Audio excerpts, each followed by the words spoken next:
Karl Marx, Friedrich Engels, Le manifeste du Parti communiste, 1848. Préface à l'édition allemande de 1872. La Ligue des communistes, association ouvrière internationale qui, dans les circonstances d'alors, ne pouvait être évidemment que secrète, chargea les sous-signés, délégués au congrès tenu à Londres en novembre 1847, de rédiger un programme détaillé, à la fois théorique et pratique, du parti et destiné à la publicité. Telle est l'origine de ce manifeste, dont le manuscrit, quelques semaines avant la Révolution de février, fut envoyé à Londres pour y être imprimé. Publié d'abord en allemand, il a eu, dans cette langue, au moins 12 éditions différentes en Allemagne, en Angleterre et en Amérique. Traduit en anglais par Miss Helen Macfarlane, il parut en 1850 à Londres dans le Red Republican et en 1871 il eut en Amérique au moins 3 traductions anglaises.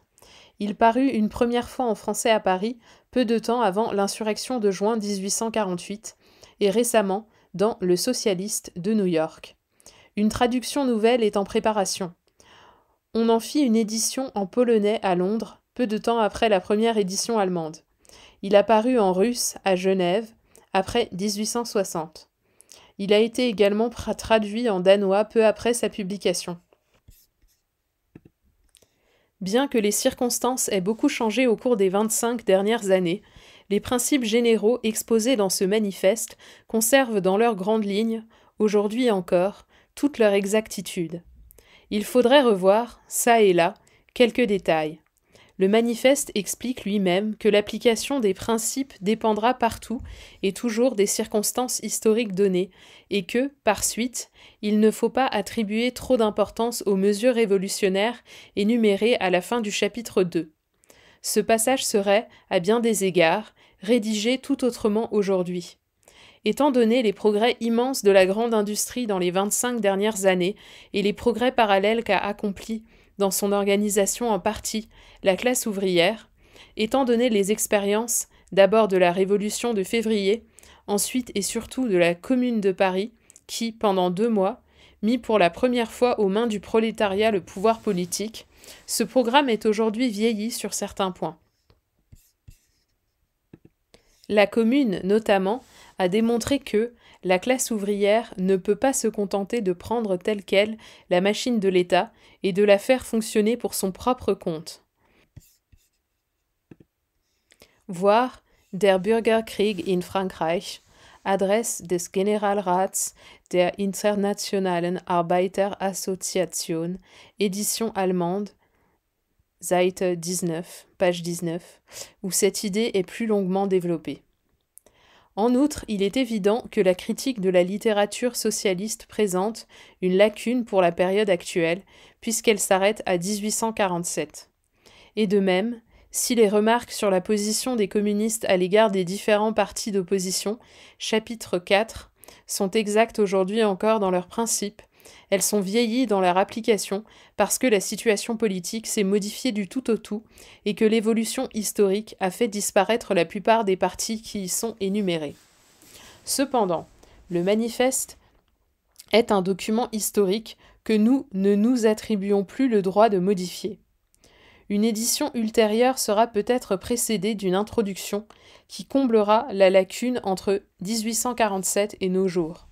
La réimpression actuelle nous a pris trop à l'improviste pour nous donner le temps de l'écrire. Karl Marx, Friedrich Engels, Londres, 24 juin 1872.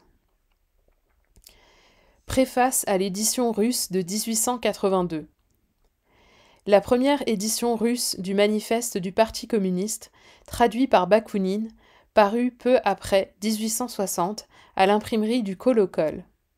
À cette époque, une édition russe de cet ouvrage avait tout au plus pour l'Occident l'importance d'une curiosité littéraire. Aujourd'hui, il n'en va plus de même. Combien était étroit le terrain où se propageait le mouvement prolétarien à cette époque, décembre 1847. C'est ce qui ressort parfaitement du dernier chapitre, position des communistes envers les différents partis d'opposition dans les divers pays. La Russie et les États-Unis notamment n'y sont pas mentionnés. c'était le temps où la Russie formait la dernière grande réserve de la réaction européenne et où l'émigration aux États-Unis absorbait l'excédent des forces du prolétariat européen. Ces deux pays fournissaient à l'Europe des matières premières et lui offraient en même temps des débouchés pour l'écoulement de ses produits industriels. Tous deux servaient donc, de l'une ou l'autre manière, de contrefort à l'organisation sociale de l'Europe. Que tout cela ait changé aujourd'hui. C'est précisément l'émigration européenne qui a rendu possible le développement colossal de l'agriculture en Amérique du Nord, développement dont la concurrence ébranle dans ses fondements la grande et la petite propriété foncière en Europe. C'est elle qui a, du même coup, donné aux États-Unis la possibilité de mettre en exploitation ces énormes ressources industrielles, et cela avec une énergie et à une échelle telle que le monopole industriel de l'Europe occidentale, et notamment celui de l'Angleterre, disparaîtra à bref délai. Ces deux circonstances réagissent à leur tour de façon révolutionnaire sur l'Amérique elle-même. La petite et la moyenne propriété des farmers, cette assise de tout l'ordre politique américain, succombe peu à peu sous la concurrence de fermes gigantesques, tandis que, dans les districts industriels, il se constitue pour la première fois un nombreux prolétariat à côté d'une fabuleuse concentration du capital. Passons à la Russie.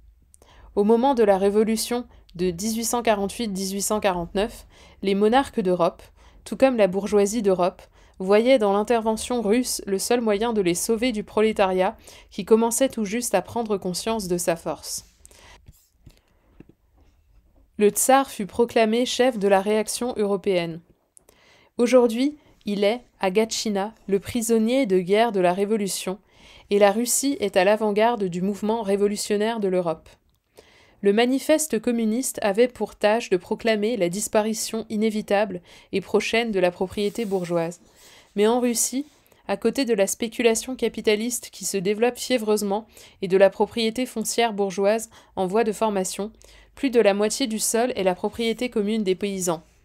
Il s'agit dès lors de savoir si la communauté paysanne russe, cette forme déjà décomposée de l'antique propriété commune du sol, passera directement à la forme communiste supérieure de la propriété foncière, ou bien si elle doit suivre d'abord le même processus de dissolution qu'elle a subi au cours du développement historique de l'Occident. La seule réponse qu'on puisse faire aujourd'hui à cette question est la suivante. Si la révolution russe donne le signal d'une révolution prolétarienne en Occident, et que toutes deux se complètent, la propriété commune actuelle de la Russie pourra servir de point de départ à une évolution communiste. Karl Marx, Friedrich Engels, Londres, 21 janvier 1882. Préface à l'édition allemande de 1883. Il me faut malheureusement signer seul la préface de cette édition. Marx, l'homme auquel toute la classe ouvrière d'Europe et d'Amérique doit plus qu'à tout autre, Marx repose au cimetière de Highgate, et sur sa tombe vertit déjà le premier gazon. Après sa mort, il ne saurait être question moins que jamais de remanier ou de compléter le manifeste. Je crois d'autant plus nécessaire d'établir expressément, une fois de plus, ce qui suit. L'idée fondamentale et directrice du manifeste, à savoir que la production économique et la structure sociale qui en résulte nécessairement forment à chaque époque historique la base de l'histoire politique et intellectuelle de cette époque, que par suite, depuis la dissolution de la propriété commune du sol des temps primitifs, toute l'histoire a été une histoire de lutte de classes, de lutte entre classes exploitées et classes exploitantes, entre classes dominées et classes dominantes, aux différentes étapes de leur développement social.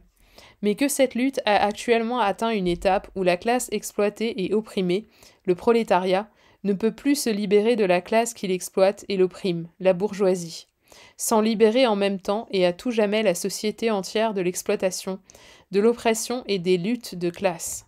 Cette idée maîtresse appartient uniquement et exclusivement à Marx. Je l'ai souvent déclaré, mais il faut maintenant que cette déclaration figure aussi en tête du manifeste. Friedrich Engels, Londres, 28 juin 1883.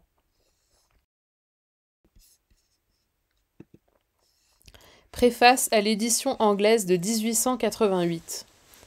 Le manifeste est le programme de la Ligue des communistes, association ouvrière d'abord exclusivement allemande, ensuite internationale, et qui, dans les conditions politiques qui existaient sur le continent avant 1848, ne pouvait qu'être une société secrète.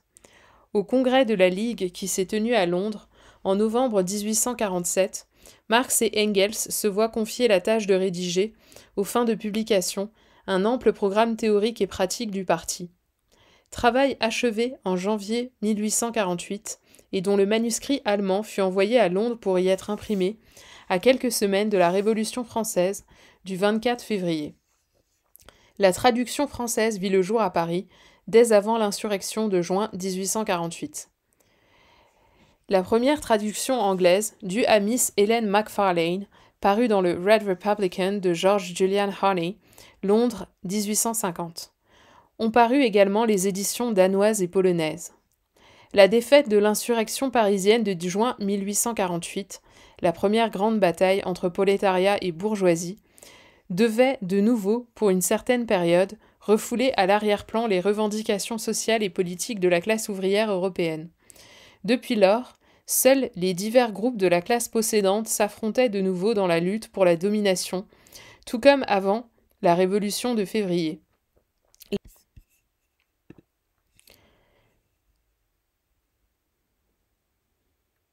La classe ouvrière a dû combattre pour la liberté d'action politique et s'aligner sur les positions extrêmes de la partie radicale des classes moyennes.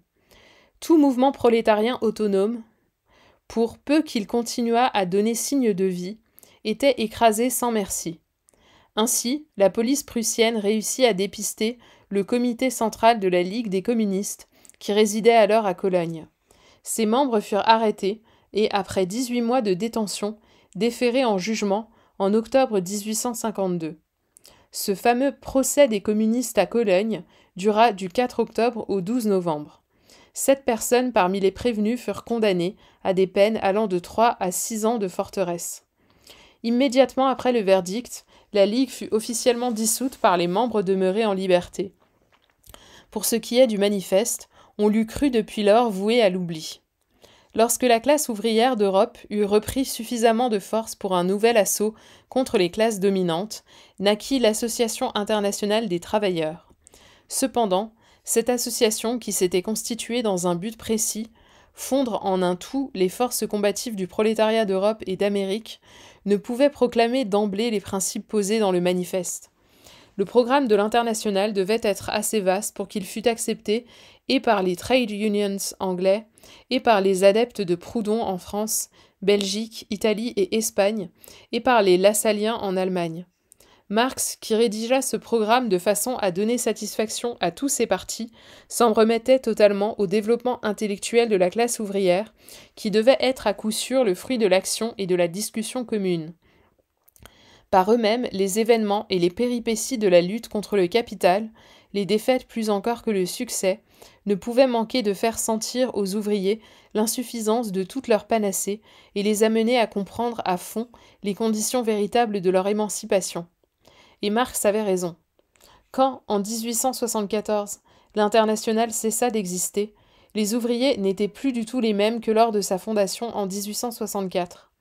Le proudhonisme en France, le lassallisme en Allemagne, étaient à l'agonie, et même les trade unions anglais, alors ultra-conservatrices et ayant depuis longtemps, dans leur majorité, rompu avec l'Internationale, approchaient peu à peu du moment où le président de leur congrès, qui s'est tenu l'an dernier à Swansea, pouvait dire en leur nom « Le socialisme continental a cessé d'être pour nous un épouvantail ». À la vérité, les principes du manifeste avaient pris un large développement parmi les ouvriers de tous les pays. Ainsi, le manifeste s'est mis une nouvelle fois au premier plan. Après 1850, le texte allemand fut réédité plusieurs fois, en Suisse, Angleterre et Amérique. En 1872, il est traduit en anglais à New York et publié dans Woodhull and Claflin's Weekly. D'après ce texte anglais, le socialiste new-yorkais a publié la traduction française. Par la suite, parurent en Amérique au moins encore 2 traductions anglaises, plus ou moins déformées, dont l'une fut rééditée en Angleterre. La première traduction en russe, faite par Bakounine, fut éditée aux environs de 1863 par l'imprimerie du Kolokol d'Herzen à Genève. La deuxième traduction, due à l'héroïque Vera Zasulich, sortit de même à Genève en 1882. Une nouvelle édition danoise est lancée par la Social-démocratische Bibliothèque à Copenhague en 1885. Une nouvelle traduction française a été publiée par Le Socialiste de Paris en 1886. D'après cette traduction, apparut une version espagnole publiée à Madrid en 1886. Point n'est besoin de parler des éditions allemandes réimprimées, on en compte au moins 12. La traduction arménienne, qui devait paraître il y a quelques mois à Constantinople, n'a pas vu le jour, comme on me l'a dit, uniquement parce que l'éditeur avait craint de sortir le livre avec le nom de Marx, tandis que le traducteur refusait de se dire l'auteur du manifeste. Pour ce qui est des nouvelles traductions en d'autres langues, j'en ai entendu parler, mais n'en ai jamais vu. Ainsi donc, l'histoire du manifeste reflète notablement celle du mouvement ouvrier contemporain. À l'heure actuelle, il est incontestablement l'œuvre la plus répandue, la plus internationale de toute la littérature socialiste. Le programme commun de millions d'ouvriers, de la Sibérie à la Californie. Et cependant, au moment où nous écrivions, nous ne pouvions toutefois l'intituler le Manifeste socialiste. En 1847, on donnait le nom de socialiste, d'une part, aux adeptes des divers systèmes utopiques, les owenistes en Angleterre et les fouriéristes en France, et qui n'étaient déjà plus les uns et les autres que de simples sectes agonisantes. D'autre part, aux médicastres sociaux de tout acabit qui promettaient, sans aucun préjudice pour le capital et le profit, de guérir toutes les infirmités sociales au moyen de toutes sortes de replâtrages. Dans les deux cas, c'étaient des gens qui vivaient en dehors du mouvement ouvrier et qui cherchaient plutôt un appui auprès des classes cultivées. Au contraire, cette partie des ouvriers qui, convaincus de l'insuffisance de simples bouleversements politiques, réclamaient une transformation fondamentale de la société, s'appelait alors communiste. C'était un communisme à peine dégrossi, purement instinctif, parfois un peu grossier, mais cependant il pressentait l'essentiel et se révéla assez fort dans la classe ouvrière pour donner naissance au communisme utopique. En France, celui de Cabet, et en Allemagne, celui de Weitling. En 1847, le socialisme signifiait un mouvement bourgeois, le communisme un mouvement ouvrier. Le socialisme avait, sur le continent tout au moins, ses entrées dans le monde, pour le communisme c'était exactement le contraire. Et comme dès ce moment, nous étions d'avis que l'émancipation des travailleurs doit être l'œuvre des travailleurs eux-mêmes, nous ne pouvions hésiter un instant sur la dénomination à choisir. Depuis, il ne nous est jamais venu à l'esprit de la rejeter. Bien que le manifeste soit notre œuvre commune, j'estime néanmoins de mon devoir de constater que la thèse principale, qui en constitue le noyau, appartient à Marx. Cette thèse est qu'à chaque époque historique,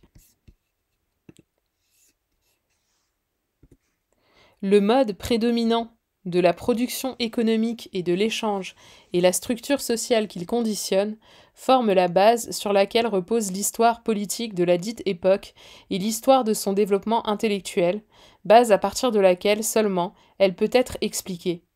Que de ce fait, toute l'histoire de l'humanité, depuis la décomposition de la communauté primitive avec sa possession commune du sol, a été une histoire de lutte de classe, de lutte entre classes exploiteuses et exploitées et opprimées.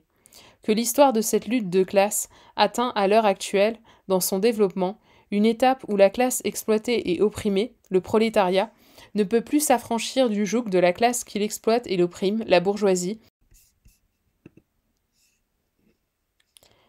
sans affranchir du même coup, une fois pour toutes, la société entière de toute exploitation, oppression, division en classes et lutte de classe. Cette idée qui, selon moi, est appelée à marquer pour la science historique le même progrès que la théorie de Darwin pour la biologie, nous nous en étions tous deux approchés peu à peu, plusieurs années déjà avant 1845. Jusqu'où j'étais allé moi-même dans cette direction, de mon propre gré, on peut en juger par mon livre « La situation de la classe laborieuse en Angleterre ». Quand au printemps 1845 je revis Marx à Bruxelles, il l'avait déjà élaboré et il me l'a exposé à peu près aussi clairement que je l'ai fait ici moi-même. Je reproduis les lignes suivantes empruntées à notre préface commune à l'édition allemande de 1872. Bien que les circonstances aient beaucoup changé au cours des 20 dernières années, les principes généraux exposés dans ce manifeste conservent dans leurs grandes lignes, aujourd'hui encore, toute leur exactitude. Il faudrait revoir çà et là quelques détails. Le manifeste explique lui-même que l'application des principes dépendra partout et toujours des circonstances historiques données, et que, par suite, il ne faut pas attribuer trop d'importance aux mesures révolutionnaires énumérées à la fin du chapitre 2. Ce passage serait, à bien des égards, rédigé tout autrement aujourd'hui. Étant donné les progrès immenses de la grande industrie dans les 25 dernières années et les progrès parallèles qu'a accomplis dans son organisation en partie la classe ouvrière, étant donné les expériences, d'abord de la Révolution de février, ensuite et surtout de la Commune de Paris, qui, pendant 2 mois, mit pour la première fois aux mains du prolétariat le pouvoir politique, ce programme est aujourd'hui vieilli sur certains points. La Commune, notamment, a démontré que la classe ouvrière ne peut pas se contenter de prendre telle quelle la machine d'État et de la faire fonctionner pour son propre compte. Voir The Civil War in France, Address of the General Council of the International Working Men's Association, London, True Love, 1871, page 15, où cette idée est plus longuement développée. En outre, il est évident que la critique de la littérature socialiste présente une lacune pour la période actuelle, puisqu'elle s'arrête à 1847. Et de même, si les remarques sur la position des communistes à l'égard des différents partis d'opposition, chapitre 4, sont exactes aujourd'hui encore dans leurs principes, elles sont vieillies dans leur application parce que la situation politique s'est modifiée du tout au tout et que l'évolution historique a fait disparaître la plupart des partis qui y sont énumérés. Cependant, le manifeste est un document historique que nous n'avons plus le droit de modifier. La traduction que nous présentons est de M. Samuel Moore, traducteur de la plus grande partie du Capital de Marx. Nous l'avons revu ensemble et j'ai ajouté quelques remarques explicatives d'ordre historique. Friedrich Engels, Londres, 30 janvier 1888. Préface à l'édition allemande de 1890. Depuis que j'ai écrit les lignes qui précèdent, une nouvelle édition allemande du manifeste est devenue nécessaire. Il convient, en outre, de mentionner ici qu'il s'est produit bien des choses autour du manifeste. Une deuxième traduction russe, par Vera Zasulich, parue à Genève en 1882. Nous en rédigeâmes, Marx et moi, la préface. Malheureusement, j'ai égaré le manuscrit allemand original et je suis obligé de retraduire du russe, ce qui n'est d'aucun profit pour le texte même. Voici cette préface. La première édition russe du manifeste du Parti communiste, traduit par Bakounine, parut peu après 1860 à l'imprimerie du Kolokol. À cette époque, une édition russe de cet ouvrage avait tout au plus pour l'Occident l'importance d'une curiosité littéraire. Aujourd'hui, il n'en va plus de même. Combien était étroit le terrain où se propageait le mouvement prolétarien à cette époque, décembre 1847, c'est ce qui ressort parfaitement du dernier chapitre. Position des communistes envers les différents partis d'opposition dans les divers pays. La Russie et les États-Unis notamment n'y sont pas mentionnés. C'était le temps où la Russie formait la dernière grande réserve de la réaction européenne et où l'émigration aux États-Unis absorbait l'excédent des forces du prolétariat européen. Ces deux pays fournissaient à l'Europe des matières premières et lui offraient en même temps des débouchés pour l'écoulement de ses produits industriels. Tous deux servaient donc, de l'une ou l'autre manière, de contrefort à l'organisation sociale de l'Europe. Que tout cela ait changé aujourd'hui, c'est précisément l'émigration européenne qui a rendu possible le développement colossal de l'agriculture en Amérique du Nord, développement dont la concurrence ébranle dans ses fondements la grande et la petite propriété foncière en Europe. C'est elle qui a, du même coup, donné aux États-Unis la possibilité de mettre en exploitation ces énormes ressources industrielles, et cela avec une énergie et à une échelle telle que le monopole industriel de l'Europe occidentale, et notamment celui de l'Angleterre, disparaîtra à bref délai. Ces deux circonstances réagissent à leur tour de façon révolutionnaire sur l'Amérique elle-même. La petite et la moyenne propriété des farmers, cette assise de tout l'ordre politique américain, succombe peu à peu sous la concurrence de fermes gigantesques, tandis que, dans les districts industriels, il se constitue pour la première fois un nombreux prolétariat à côté d'une fabuleuse concentration du capital. Passons à la Russie. Au moment de la révolution de 1848-1849, les monarques d'Europe, tout comme la bourgeoisie d'Europe, voyaient dans l'intervention russe le seul moyen de les sauver du prolétariat, qui commençait tout juste à prendre conscience de sa force. Le tsar fut proclamé chef de la réaction européenne. Aujourd'hui, il est, à Gatchina, le prisonnier de guerre de la Révolution, et la Russie est à l'avant-garde du mouvement révolutionnaire de l'Europe. Le manifeste communiste avait pour tâche de proclamer la disparition inévitable et prochaine de la propriété bourgeoise. Mais en Russie, à côté de la spéculation capitaliste qui se développe fiévreusement et de la propriété foncière bourgeoise en voie de formation, plus de la moitié du sol est la propriété commune des paysans. Il s'agit dès lors de savoir si la communauté paysanne russe, cette forme déjà décomposée de l'antique propriété commune du sol, passera directement à la forme communiste supérieure de la propriété foncière, ou bien si elle doit suivre d'abord le même processus de dissolution qu'elle a subi au cours du développement historique de l'Occident. La seule réponse qu'on puisse faire aujourd'hui à cette question est la suivante. Si la révolution russe donne le signal d'une révolution ouvrière en Occident et que toutes deux se complètent, la propriété commune actuelle de la Russie pourra servir de point de départ à une évolution communiste. Karl Marx, Friedrich Engels, Londres, 21 janvier 1882. Une nouvelle traduction polonaise parut, à la même époque, à Genève. Manifeste Komunistyczny. Depuis, une nouvelle traduction danoise a paru dans la Socialdemokratiske Bibliothek, Copenhague, 1885. Elle n'est malheureusement pas tout à fait complète. Quelques passages essentiels, qui semblent avoir arrêté le traducteur, ont été omis, et ça et là, on peut relever des traces de négligence dont l'effet est d'autant plus regrettable qu'on voit, d'après le reste, que la traduction aurait pu, avec un peu plus de soin, être excellente. En 1886 parut une nouvelle traduction française dans Le Socialiste de Paris, c'est jusqu'ici la meilleure. D'après cette traduction, apparut la même année une version espagnole, d'abord dans El Socialista de Madrid et ensuite en brochure, Manifesto del Partido Comunista. Por Carlos Marx y Friedrich Engels, Madrid, Administración de El Socialista, Herman Cortés, 8. À titre de curiosité, je dirais qu'en 1887, le manuscrit d'une traduction arménienne a été offert à un éditeur de Constantinople. L'excellent homme n'eut cependant pas le courage d'imprimer une brochure qui portait le nom de Marx et estima que le traducteur devrait bien plutôt s'en déclarer l'auteur, ce que celui-ci refusa de faire. À plusieurs reprises ont été réimprimées en Angleterre certaines traductions américaines plus ou moins inexactes. Enfin, une traduction authentique apparut en 1888.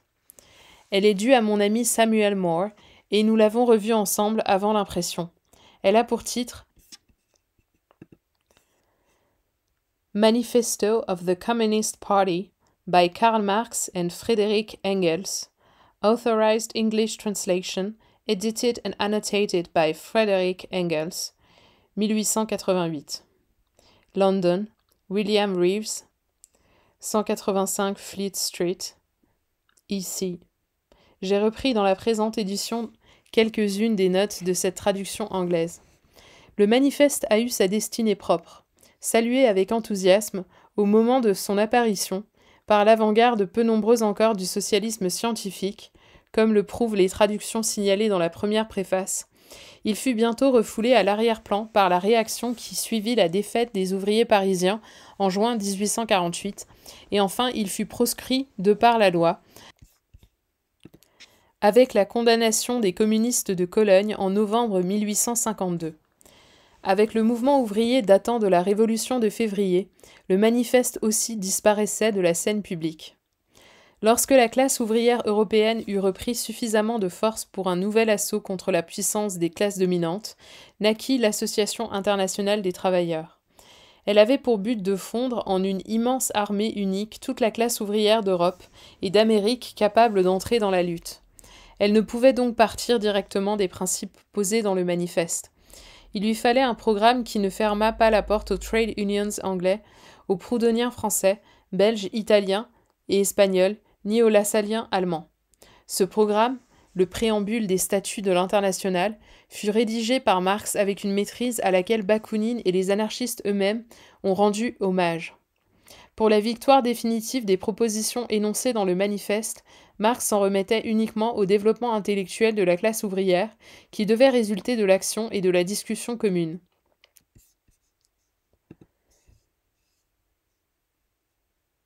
Les événements et les vicissitudes de la lutte contre le capital, les défaites plus encore que les succès, ne pouvaient manquer de faire sentir aux combattants l'insuffisance de toutes leurs panacées et les amener à comprendre à fond les conditions véritables de l'émancipation ouvrière.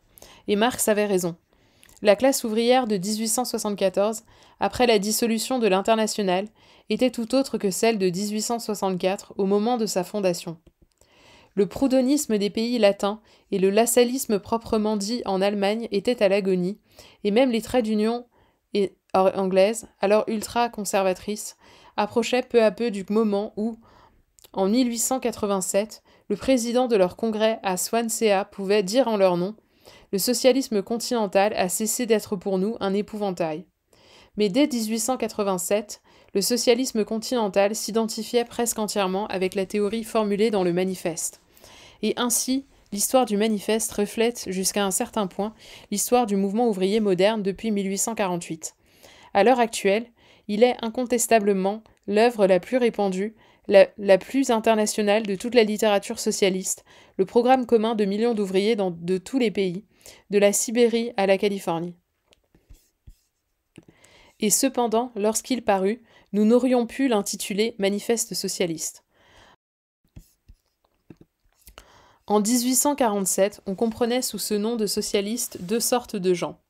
D'abord, les adhérents des divers systèmes utopiques, notamment les owenistes en Angleterre et les fouriéristes en France, qui n'étaient déjà plus, les uns et les autres, que de simples sectes agonisantes. D'un autre côté, les charlatans sociaux de tout acabit, qui voulaient, à l'aide d'un tas de panacées et avec toutes sortes de rapiessages, supprimer les misères sociales, sans faire le moindre tort au capital et au profit. Dans les deux cas, c'étaient des gens qui vivaient en dehors du mouvement ouvrier et qui cherchaient plutôt un appui auprès des classes cultivées. Au contraire, cette partie des ouvriers qui, convaincus de l'insuffisance des simples bouleversements politiques, réclamait une transformation fondamentale de la société, s'appelait alors communiste. C'était un communisme à peine dégrossi, purement instinctif. Parfois, un peu grossier. Mais il était assez puissant pour donner naissance à deux systèmes de communisme utopique. En France, l'Icari de Cabet et en Allemagne, le système de Weitling. En 1847, le socialisme signifiait un mouvement bourgeois, le communisme un mouvement ouvrier. Le socialisme avait, sur le continent tout au moins, ses entrées dans le monde. Pour le communisme, c'était exactement le contraire. Et comme dès ce moment, nous étions très nettement d'avis que l'émancipation des travailleurs doit être l'œuvre des travailleurs eux-mêmes, nous ne pouvions hésiter un instant sur la dénomination à choisir. Depuis, il ne nous est jamais venu à l'esprit de la rejeter. Prolétaires de tous les pays, unissez-vous. Quelques voix seulement nous répondirent lorsque nous lançâmes cet appel par le monde, il y a maintenant 42 ans, à la veille de la première révolution parisienne dans laquelle le prolétariat se présenta avec ses revendications à lui. Mais le 28 septembre 1864, des prolétaires de la plupart des pays de l'Europe occidentale s'unissaient pour former l'Association internationale des travailleurs de glorieuse mémoire. L'Internationale elle-même ne vécut d'ailleurs que 9 années. Mais que l'alliance éternelle établie par elle entre les prolétaires de tous les pays puisse exister encore, et qu'elle soit plus puissante que jamais, il n'en est pas de meilleure preuve que la journée d'aujourd'hui. Au moment où j'écris ces lignes, le prolétariat d'Europe et d'Amérique passe la revue de ses forces, pour la première fois mobilisés en une seule armée, sous un même drapeau, et pour un même but immédiat, la fixation légale de la journée normale de 8 heures, proclamée dès 1866 par le Congrès de l'Internationale à Genève et de nouveau par le Congrès ouvrier de Paris en 1889. Le spectacle de cette journée montrera aux capitalistes et aux propriétaires fonciers de tous les pays que les prolétaires de tous les pays sont effectivement unis. Que Marx n'est-il à côté de moi pour voir cela de ses propres yeux? Friedrich Engels, Londres, 1er mai 1890. Préface à l'édition polonaise de 1892. Qu'il ait été nécessaire de faire paraître une nouvelle édition polonaise du manifeste du Parti communiste permet de faire maintes conclusions. D'abord, il faut constater que le manifeste est devenu, ces derniers temps, une sorte d'illustration du progrès de la grande industrie sur le continent européen. À mesure que celle-ci évolue dans un pays donné, les ouvriers de ce pays ont de plus en plus tendance à voir clair dans leur situation en tant que classe ouvrière par rapport aux classes possédantes. Le mouvement socialiste prend de l'extension parmi eux et le manifeste devient l'objet d'une demande accrue. Ainsi, d'après le nombre d'exemplaires diffusés dans la langue du pays, il est possible de déterminer avec assez de précision non seulement l'état du mouvement ouvrier, mais aussi le degré d'évolution de la grande industrie dans ce pays. La nouvelle édition polonaise du manifeste est donc une preuve de progrès décisif de l'industrie de la Pologne. Que ce progrès ait effectivement eu lieu durant les 10 années qui se sont écoulées depuis que la dernière édition a vu le jour, nul doute ne saurait subsister. Le royaume de Pologne, la Pologne du Congrès, s'est transformé en une vaste région industrielle de l'Empire de Russie. Tandis que la grande industrie russe est dispersée dans maints endroits, une partie tout près du golfe de Finlande, une autre dans la région centrale, Moscou, Vladimir, la troisième sur les côtes de la mer Noire et de la mer d'Azov, etc. L'industrie polonaise se trouve concentrée sur une étendue relativement faible et éprouve aussi bien les avantages que les inconvénients de cette concentration. Ces avantages furent reconnus par les fabricants concurrents de Russie lorsque, malgré leur désir ardent de russifier tous les Polonais, ils réclamèrent l'institution de droit protecteur contre la Pologne.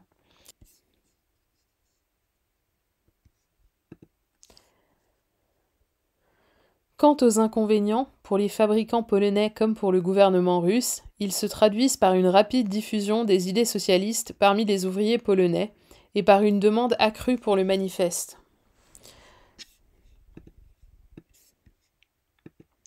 Cependant, cette évolution rapide de l'industrie polonaise, qui a pris le pas sur l'industrie russe, offre à son tour une nouvelle preuve de la vitalité tenace du peuple polonais et constitue une caution nouvelle de son futur rétablissement national. Or, le rétablissement d'une Pologne autonome puissante nous concerne nous tous et pas seulement les Polonais. Une coopération internationale de bonne foi entre les peuples d'Europe n'est possible que si chacun de ces peuples reste le maître absolu dans sa propre maison. La révolution de 1848, au cours de laquelle les combattants prolétariens ont dû, sous le drapeau du prolétariat, exécuter en fin de compte la besogne de la bourgeoisie, a réalisé du même coup, par le truchement de ses commis, Louis Bonaparte et Bismarck, l'indépendance de l'Italie, de l'Allemagne, de la Hongrie. Pour ce qui est de la Pologne, qui depuis 1792 avait fait pour la Révolution plus que ces trois pays pris ensemble, à l'heure où, en 1863, elle succombait sous la poussée des forces russes, 10 fois supérieures aux siennes propres, elle fut abandonnée à elle-même. La noblesse a été impuissante à défendre et à reconquérir l'indépendance de la Pologne.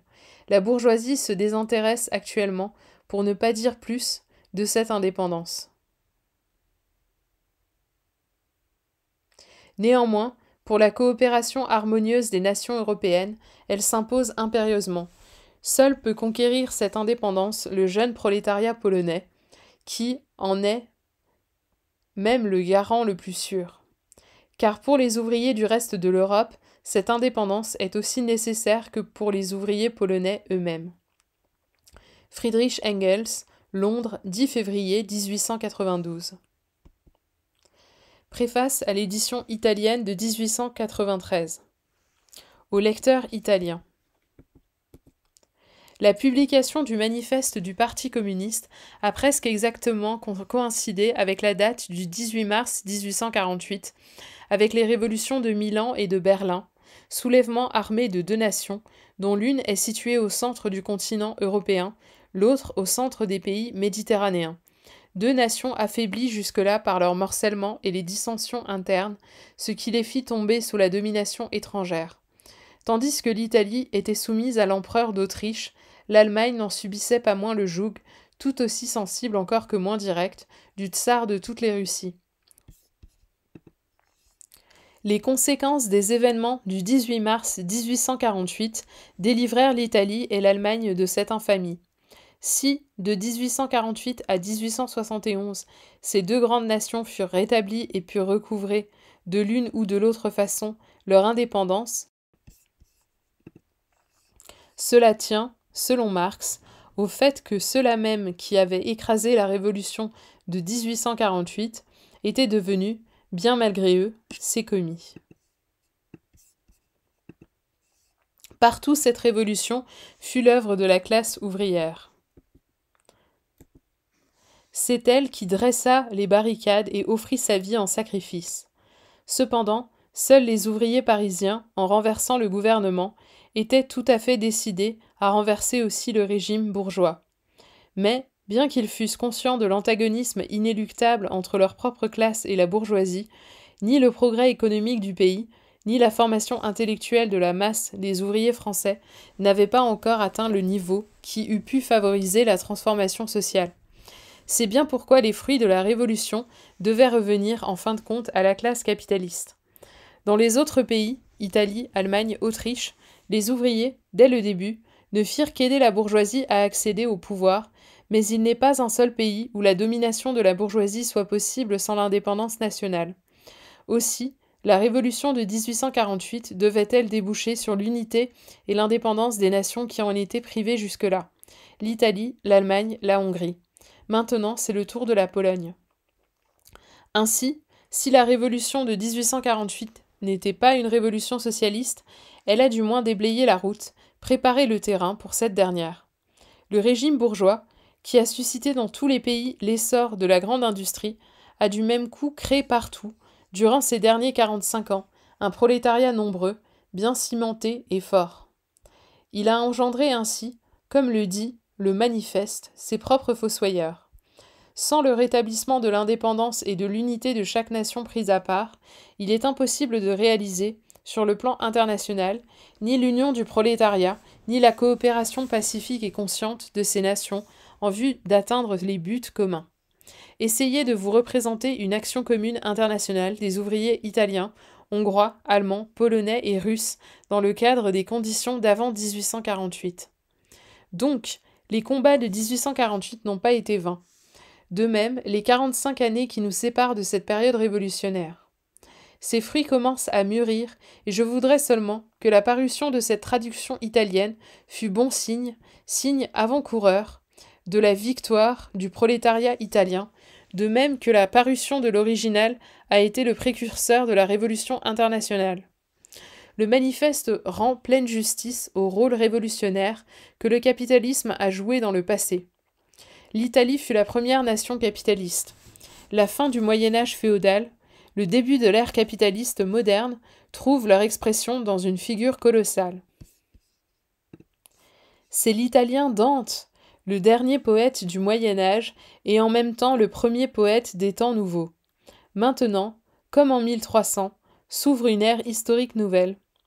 L'Italie nous donnera-t-elle un nouveau Dante qui perpétuera l'éclosion de cette ère nouvelle, prolétarienne ? Friedrich Engels, Londres, 1er février 1893.